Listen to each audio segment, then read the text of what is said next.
Okay. November and December were packed with some good phone launches. And there were a lot of benchmarks thrown around where Android was finally making iPhone seem slower. If you keep it side by side with the latest iPhone 16 Pro Max, it just beats in every benchmark. Or does it? There were lots of videos. In fact, even we claimed it in one of our videos. So did we lie? So what is the real truth? We do this video every year. Android versus iPhone. You know the conclusion. Let me repeat it for you. In benchmarks, Android is beating iPhone, but in real life performance, iPhone is still better. So will that be the answer this year? In fact, we wanted to go to deep waters to understand everything. We picked up the latest Android flagship, the Snapdragon 8 Elite Dimensity 9400 against the iPhone 16 Pro Max. So we have all the three contenders in the arena. This is Prateek, you're already watching TechVisor, and long story short, this year it's different. Android really wins, not just in benchmarks, everywhere. Like, why? How? This is a banger, TW explains. Let the battle begin.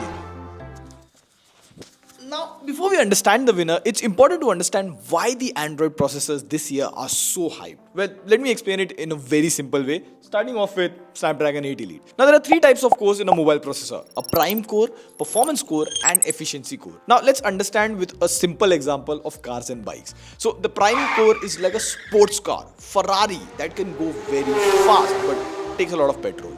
Then the performance cores are like a regular SUV car. It's not as fast as sports car, but will work in hilly areas as well as highways. Will definitely give you more mileage than a sports car. And then there are efficiency cores, which is like a two-wheeler bike. It will go way slower, carry less people, but will give way more mileage than a car. But here's the interesting part. Both Snapdragon and Dimensity have removed these bikes now. Now they go full throttle. Like the Dimensity 9400 can go as high as 3.63 GHz, whereas the Snapdragon 8 Elite can go up to 4.3 GHz. So they can either go fast or super fast. There is no chill mode. So now comes the question, what about the mileage? How does it affect the battery? Well, we wanted to thoroughly test all of this, so we did 3 tests with all these 3 processors: benchmarks, gaming and battery drain, practical test. I scored all of them, so the fastest to 3 points wins the challenge, or whoever scores the most, like, you know scoring. So these are the phones that have come out with the Dimensity 9400 and Snapdragon 8 Elite latest flagship processor. So let's start by running the Antutu benchmarks. And if you see here, iPhone 16 Pro Max loses really bad to Android. But in Android, the Dimensity 9400 phone scores around 23.15 lakh. On 8 Elite, it scores around 26.75 lakhs, which is higher than the Dimensity phone. Now, Android phones have something called performance mode, which boosts the performance by ignoring battery and background tasks. With that, the score of Dimensity 9400 bumps up real high. But overall, still, 8 Elite has the higher score. It was close to 30 lakh as advertised, but we were never able to achieve those scores. However, with Antutu, there's a big catch. Like in a very fine print at the bottom, it says benchmarks for Android and iOS are different. You cannot compare them. So this won't help us. We moved on to Geekbench, which tests only the CPU. And here, the interesting deal was Apple still has the upper hand in single core, but 8 Elite wins in multi-core. So the thing here is, if the work has to be done by one hand, Apple is better. But if something requires 2 or 6 or 7 hands, Android is better. Now this benchmark is also not that useful. However, it's preferred to have better multi-core performance, like better to have multiple hands.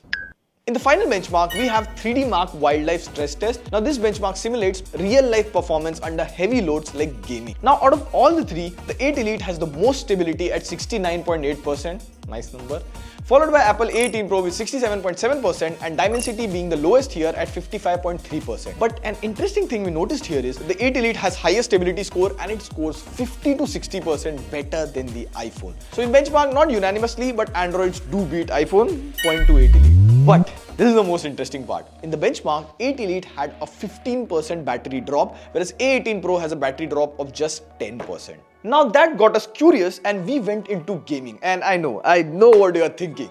If battery drain is so big on Android, what would I do with so much performance? So we played 2 heavy games here, Genshin Impact, COD Warzone. With the graphics and FPS settings set to maximum, first we played 45 minutes of Genshin Impact and 45 minutes of COD on all these three phones. On the X8 Pro for Genshin Impact, the gameplay here was smooth. We got consistent 60 FPS without any heating issues. In game mode, there is no option for a performance booster. Next, we played 45 minutes of Warzone. We kept all the graphic settings to high. One thing to mention here is, let it be the Find X8 Pro or any other Dimensity 9400 phone, in COD Warzone, there is no peak graphics package which you usually get in an iPhone or Snapdragon 8 Elite phone. So game support in terms of graphics hasn't been that great on Dimensity. So if your priority is gaming, I would recommend check the game that you play or just stay away from MediaTek flagships.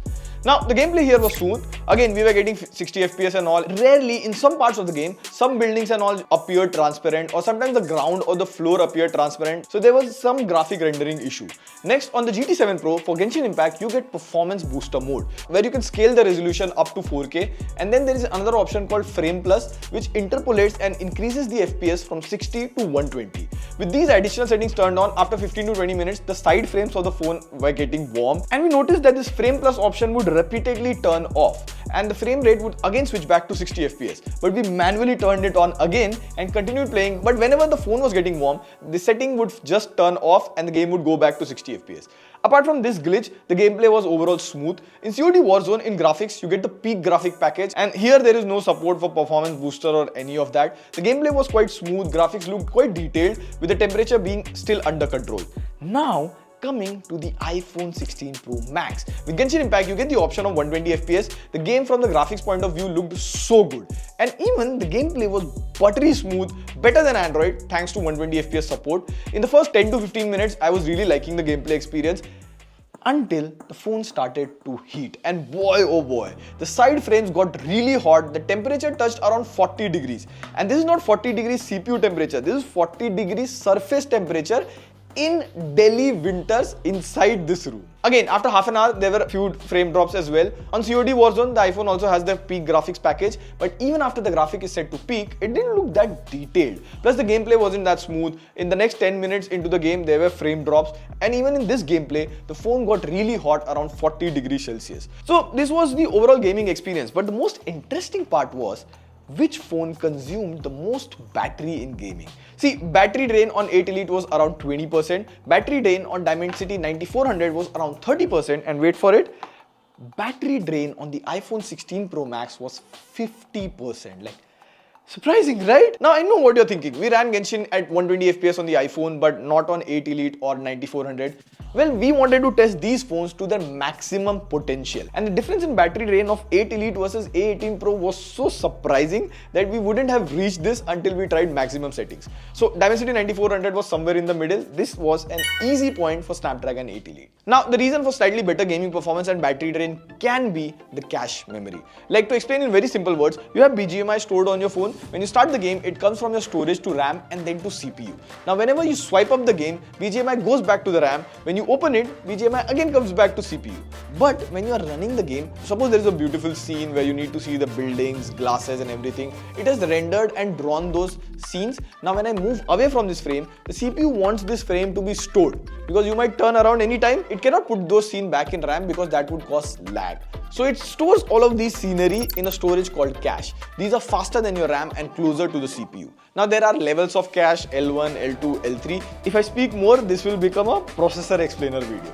But this year, Androids have improved quite a lot in cache memory. In 9400, the performance cores have a 50% faster L2 cache, whereas the 8 Elite has the largest L2 cache on any smartphone processor. So even if you ignore the bigger battery in these phones, it still wins the battery drain test. So this gaming and battery might look like a strange win for Android, but it was coming. But I thought at least in practical test, the iPhone would definitely win. So we picked up the most common task that we do on our smartphones, edit videos. So we picked up a very popular video editor, VN Video Editor, and we took the same 4K video on all the three phones, applied the same color grade and rendered at the same exact time. Yeah, we would need 3 hands for that. And we ran this test multiple times. The 8 Elite and the Dimensity 9400 would finish close to each other, whereas the iPhone alone will take 1 minute more than the Android flagships. This was surprising, like the proing. So just to be double sure, we picked up another video editor app called Adobe Rush, and here the iPhone would finish the task in half the time than Android. So